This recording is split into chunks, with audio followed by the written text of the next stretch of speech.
Balita mula sa lalawigan sa bawat rehiyon ng ating bayan. Dito sa Ang Pilipinas Ngayon.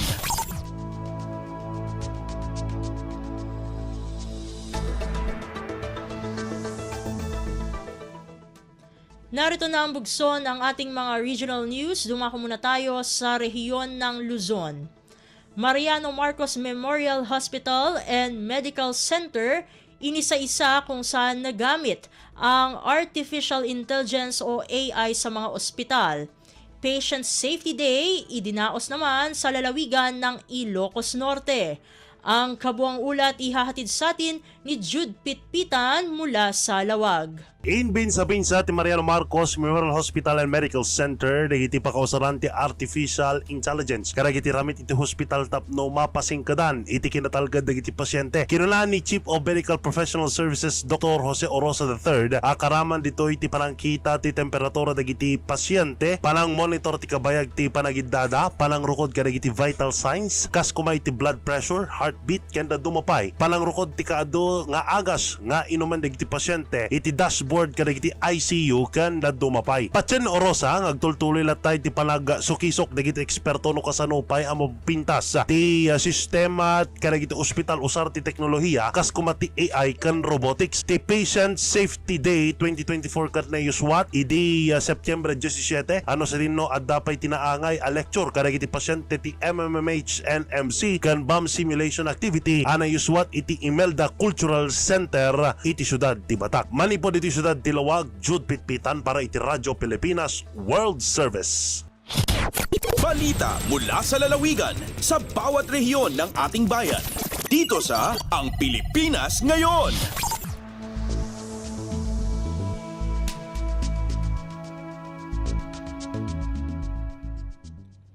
Inyong napakinggan ang ulat ni Jude Pitpitan mula sa Lawag. Puntahan naman natin ang Agoo, kauna-unahang session hall ng Sangguniang Panlungsod ng San Fernando, La Union, pinasinayaan. Ang detalye ng balita ihahatid naman sa atin ni Glenda Sarak. Naangay ti inaugurasyon kan panakabindisyon ti kaunan a session hall ti Sangguniang Panlungsod ti San Fernando City, La Union. Napanaganan dayto iti Gregorio Bunog R. Hofano Session Hall wenno Bunog Hall kas pananglagip iti sigud a Vice Mayor ti syudad and Honorable Gregorio Bunog R. Hofano. Kalpasan ti inaugurasyon naangay ti kaunan ng State of the Legislative Affairs Address wenno sola ti SP babaan kini Vice Mayor Alf Ortega. Kabayatan ti panakaikararag kan panakabindisyon ti Bunog Hall na unay ti kinapatag ti panakaidaton ti pasilidad iti na marswatap na dagiti maputar nga ordinansa ken resolusyon iti unag daytoy kat sigurado a maitunos iti pagayatan ti Dios. May bilbilang ti Bunog Hall kas Smart Hall nga agsabi kas hallmark ti smart legislation iti syudad tapno maragpat ti tarigagay a panagbalin ti SP ti San Fernando kas Center of Smart Legislation iti Region 1. Manipod Agoo, La Union, Glenda Bakungan Sarak para iti Radyo Pilipinas World Service. Balita mula sa lalawigan sa bawat rehiyon ng ating bayan. Dito sa Ang Pilipinas Ngayon.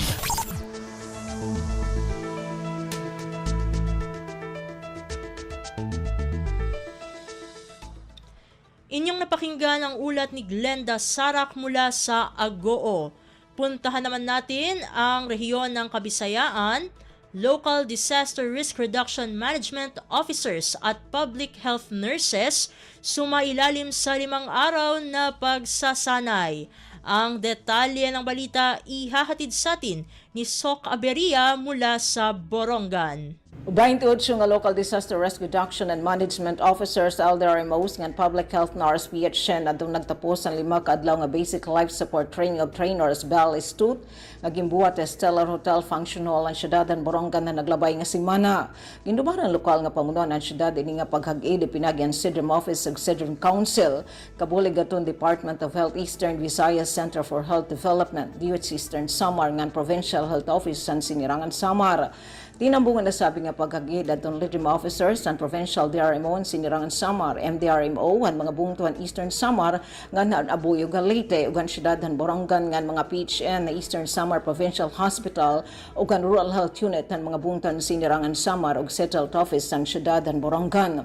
Nilalauman nga nasabi nga partisipante sini nga Belles Truth in magkakamay ding kapas nga nangging kikinahanglan hibaro, aber makapagdumara liwat and roll-out training suguhin mga aktibidad nga may kalabutan na DRM iratag sa tagsang nga mga komunidad. Tikang syudadan Borongan Sok, Caberia, Radyo Pilipinas World Service. Balita mula sa lalawigan sa bawat rehiyon ng ating bayan. Dito sa Ang Pilipinas Ngayon.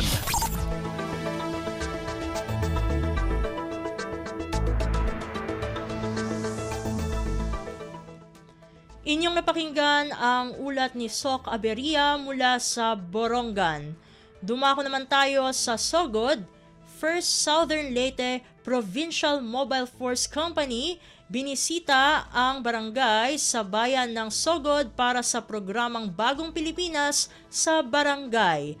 Ang kabuang ulat, ihahatid naman sa atin ni Ruel Bugnos. Subay sa padayon nga pagpatuman sa Bagong Pilipinas sa barangay nga nagatutok sa all-inclusive nga mga plano alang sa economic ug social nga transformation, ang First Southern Leyte Provincial Mobile Force Company ubos sa pagdumala ni Police Lieutenant Colonel Manuel Bayauna Jr. may bisita sa barangay Hindangan sa lungsod sa Sogod, Southern Leyte kanatong Septyembre 15, 2024. Kini aron sa pagpatuman sa barangay Pulong-Pulo nga gisalmutan sa mga opisyales sa barangay, tanod o mga residente niini. Sa panguna ni Police Corporal Hani Lin Likit, gisgutan sa mga kapulisan ang mga balaod sama na lamang sa Republic Act 4136 nga mao ang Land Transportation and Traffic Code, Republic Act 9262 nga mao ang Anti-Violence Against Women and Their Children Act, Republic Act 9165 kun Comprehensive Dangerous Drugs Act of 2002, Anti-Terrorism Awareness o ang Buhay Ingatan Drogay Ayawan na program sa Department of the Interior and Local Government. Panay na sa mga pag-auhag sa mga kapulisan sa pagsuporta sa ilang mga programa alang sa pagsiguro sa kahapsay kalinaw sa mga komunidad. Balita gikan sa Southern Leyte kini si Ruel Bugnos para sa Radyo Pilipinas sa World Service.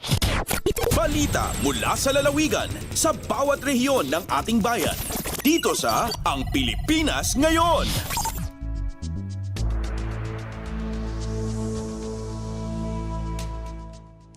Inyong napakinggan ang ulat ni Ruel Bugnos mula sa Sogod.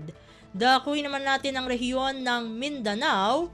Department of Agriculture o DA Regional Office 10 lumahok sa tree growing activity kasabay ng pag-promote ng environmentalism at patriotism.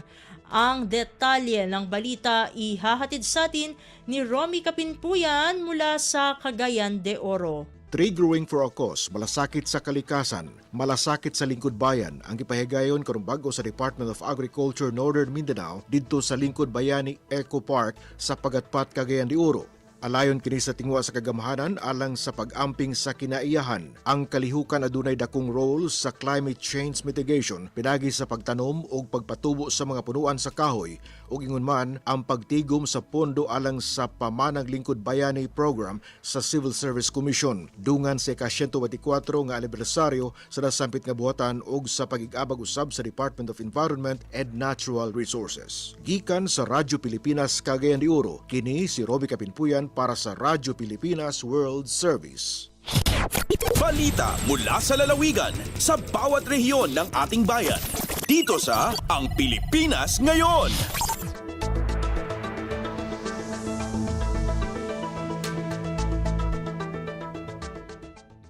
Inyong napakinggan ang ulat ni Romy Kapinpuyan mula sa Cagayan de Oro. Puntahan naman natin ang Zamboanga. 90 milyong pisong halaga ng Farm to Market Road na ipinatupad ng Department of Agriculture, Philippine Rural Development Project o DAPRDP Region 9 sa bayan ng Buug sa Zamboanga, Sibugay natapos na. Narito si Leslie Cubol para sa balita. Natibawas na ang Farm to Market Road kon FMR nga gipatuman sa Department of Agriculture Region 9 kon D9 sa lungsod sa Buog sa lalawigan sa Zamboanga, Sibugay. Amang proyekto nagkatidad og 90 milyones ka pesos nga gipatuman ilawom sa Philippine Rural Development Project kon PRDP. Amaong kalsada nagagikan sa Barangay Talamimi padulong sa sentrong pahin sa Barangay Agutayan sa Buog nga may gilayon nga 3.42 ka kilometro, lakip ang tulay nga may gitas-on nga 25.80 metros. Gumikanini sangko sa langit ang kalipay sa mga residenteng mag-uma tungod sa pagpasemento sa DA sa lapuko nilang kalsada o sa pagpahimog konkretong tulay. Tumong sa DA-PRDP sa pagpatuman sa proyekto nga mahataga dali og luwas nga biyahe ang mga residenteng maghatod sa ilang mga produkto sa merkado o mapalambo usab ang kahimtang sa ilang panginabuhi. Ang mga produkto sa maong lugar, maong goma, lubi, mais, saging o mga utanon. Gikan diri sa Radyo Pilipinas Zamboanga, kini Celeste Cubol para sa Radyo Pilipinas World Service. Balita mula sa lalawigan sa bawat rehiyon ng ating bayan. Dito sa Ang Pilipinas Ngayon.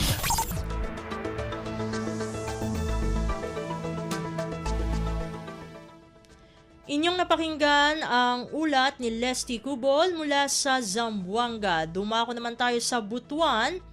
67 Livelihood Association sa Agusan del Norte nakatakdang tumanggap ng tseke na nagkakahalagang 300,000 pesos sa ilalim ng Sustainable Livelihood Program ng Department of Social Welfare and Development o DSWD.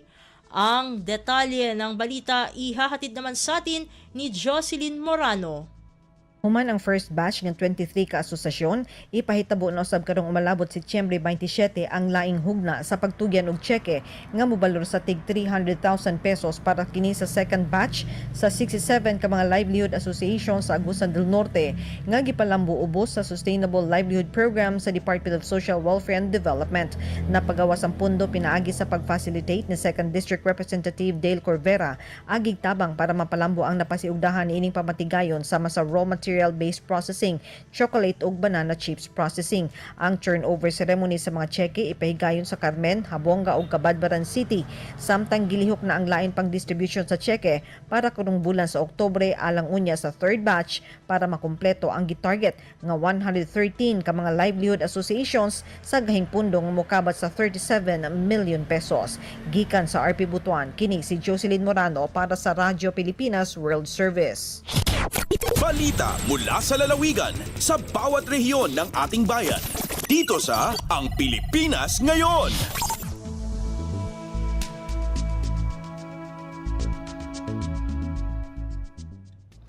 Inyong napakinggan ang ulat ni Jocelyn Morano mula sa Butuan. Puntahan naman natin ang Iligan. International Conference on the UN SDGs and Social Innovation isinagawa sa Iligan City. Ang kabuang ulat ihahatid naman sa atin ni Sharif Timhar Habib Majid. Ipay gayon ang duha ka adlaw nga International Conference on the United Nations Sustainable Development Goals o SDGs and Social Innovation gikan sa September 18 hangtod 19 sa Mindanao State University Iligan Institute of Technology o MSU-IIT Gymnasium Tibanga, Iligan City.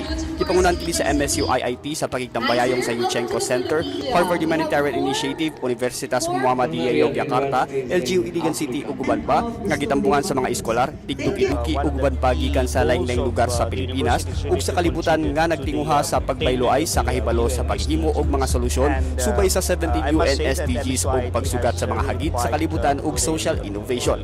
Matud ni MSU-IIT Chancellor Professor Attorney Arizen Nidi Tukalan, usa sa mga tumong sa MSU-IIT mo ang pag-amot sa pag-abot sa UN SDGs ug adunay labing maayo nga mga lakang ang universidad sa mga termino sa SDGs dili lamang sa natad sa pakiglambigit sa komunidad apan usab sa natad sa panuki-luki. Mopasalig usab si Harvard Humanitarian Initiative Resilient Communities Program Director Dr. Vincenzo Boletino nga magkakuha og igong datos sa maong panagtigom ang mga partisipante aron makahimo og mga programa nga haom sa panginahanglan sa mga katawhan. Gikan sa Radyo Pilipinas Iligan, kini Sheriff Timhar alang sa Radyo Pilipinas World Service. Balita mula sa lalawigan sa bawat rehiyon ng ating bayan. Dito sa Ang Pilipinas Ngayon.